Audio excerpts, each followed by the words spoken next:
নমস্কার বন্ধুরা, আমি সোনালিস কিচেনে নিয়ে হাজির হয়েছি আজকে একটি নতুন ভিডিও। চলুন দেখে নিই আজকে রান্না করছি নিরামিষ থোড়ের ঘন্ট। কিভাবে করতে হয় রেসিপিটি দেখে নিন।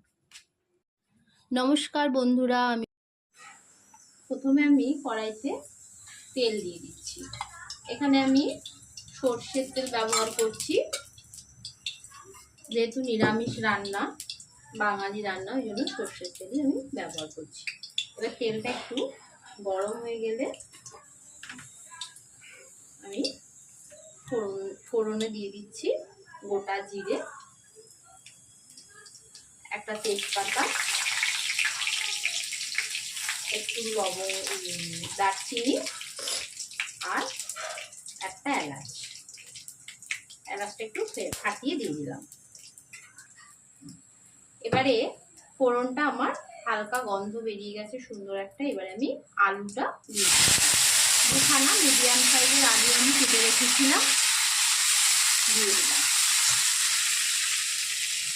এবারে এতে আমি অল্প হলুদ গুঁড়ো দিয়ে দিচ্ছি আর দিয়ে দিচ্ছি নুন।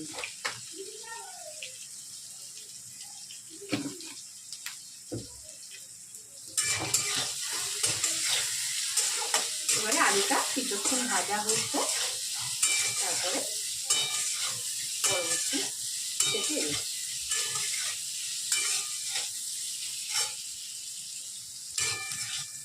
আলুটা খানিকটা ভাজা হয়ে এসছে। এই পর্যায়ে আমি কিছুটা ছোলা ভিজিয়ে রেখেছিলাম, সেই ছোলা দিয়ে দিচ্ছি। আপনাদের যদি নারকেল থাকে তাহলে এই সময় নারকেল খানিকটা কোড়া দিয়ে দিতে পারেন, কিন্তু আমার একটু নারকেল নেই বলে দিইনি। আমি ছোলা দিয়ে করছি আর কি। দুটোকে ভালোভাবে একটু ভেজে নিচ্ছি।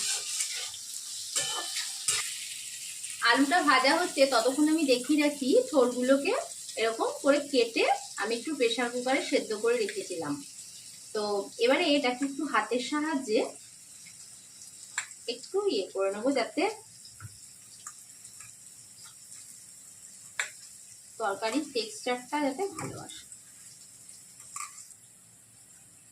আলুটা আমার ভাজা হয়ে এসছে। এবারে আমি কিছুটা আদা পেস্ট আমি দিয়ে দিচ্ছি আর দিয়ে দেবো অল্প জিরে দিয়ে।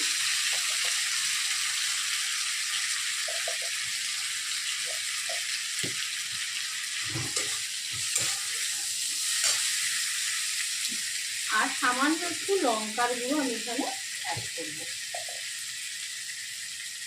যেহেতু কাঁচা লঙ্কা পড়বে ওই জন্য লঙ্কার গুঁড়োটা একটু কম দিলাম।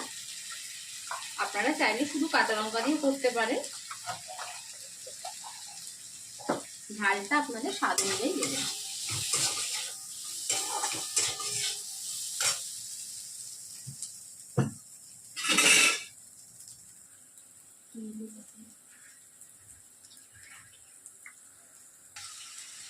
আমি কিছুটা জল অ্যাড করেছিলাম যাতে মশলাটা পুড়ে না যায়।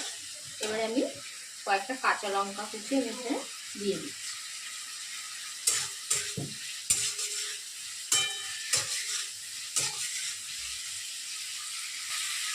এবারে কিছুটা চিনি আমি এর মধ্যে দিয়ে দিলাম। যেহেতু নিরামিষ রান্না, একটু মিষ্টি খাওয়া হলে ভালো লাগে, তাও অল্পই দিলাম। আপনারা যদি পছন্দ না করেন নাও দিতে পারেন।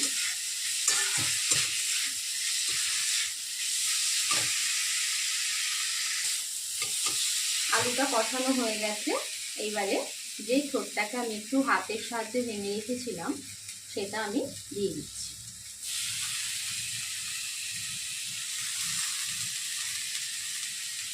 দিয়ে এবার এটা ভালো করে কষিয়ে নেব।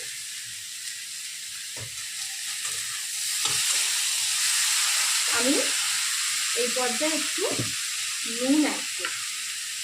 আমি সেদ্ধ করার সময় নুন দিয়ে করেছিলাম,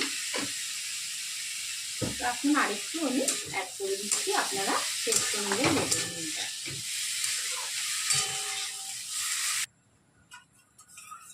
আমার থোড়টা কষানো হয়ে গেছে। এই পরিস্থিতিতে আমি এবারে একটু চালের গুঁড়ি আমি দিয়ে দিচ্ছি, গুঁড়ো ছিল আমি জলের মিশিয়ে দিয়ে দিচ্ছি। আপনারা চাইলে গোবিন্দভোগ চাল 2 চামচ বেটে দিয়ে দিতে পারেন। এটা আর কিছুই নয়, তরকারিটা একটু আঠালো ভাব হয়, বাঁধনটা ঠিকঠাক হয়, ওই জন্যই দেওয়া।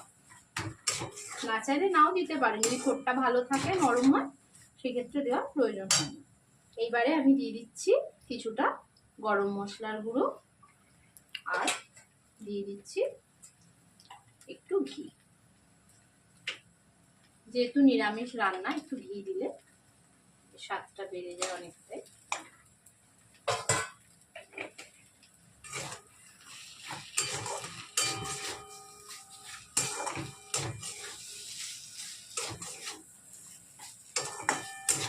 আর 2 মিনিট নাড়াচাড়া করে আমি এটা নামিয়ে দেবো। রেডি হয়ে গেছে থোর ঘন্ট, সম্পূর্ণ নিরামিষ। এটা বাড়িতে নিরামিষ দিনে একদিন করে দেখতে পারেন।